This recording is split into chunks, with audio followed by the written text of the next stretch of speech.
एक पिता ने अपनी ही बेटी को समंदर में धक्का दे दिया। जैसे जैसे लड़की गहराई में डूबती गई, उसे समुद्र की तह में एक जलपरी दिखाई दी। उसे देखते ही लड़की उसकी खूबसूरती में खो गई और धीरे धीरे अपना हाथ उसकी तरफ बढ़ाया। जलपरी ने भी बेहद नरमी से उसका हाथ बढ़ाया, हाथ थाम लिया, लेकिन अगले ही पल लड़की की सांसें टूटने लगी। वो डूबने के कगार पर पहुंच चुकी थी। लड़की को तड़पता देख जलपरी पूरी ताकत से उसे लेकर समुद्र की सतह की तरफ तैरने लगी। काफी कोशिशों के बाद आखिरकार लड़क जैसे ही पिता ने उसे देखा, उसने तुरंत उसे नाव पर खींच लिया। तभी लड़की ने देखा कि जलपरी भी वहीं मौजूद थी। वो खुशी से उसे हाथ हिलाकर बुलाने लगी और अपने पिता को भी उसे दिखाने लगी। लेकिन तभी अचानक पिता ने लड़की की उसे समझ ही नहीं आया कि आखिर ये हो क्या रहा है।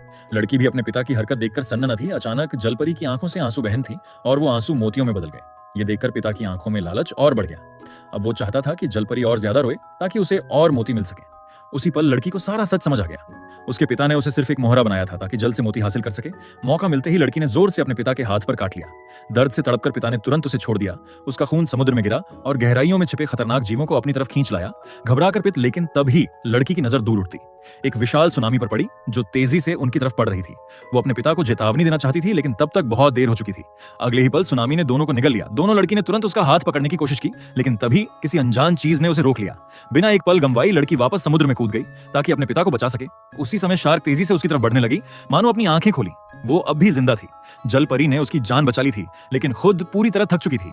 कुछ ही सेकंड बाद जलपरी बेहोश हो गई। फिर उसने एक बार फिर लड़की का हाथ थामा और अपनी बची हुई ताकत उसे दे दी।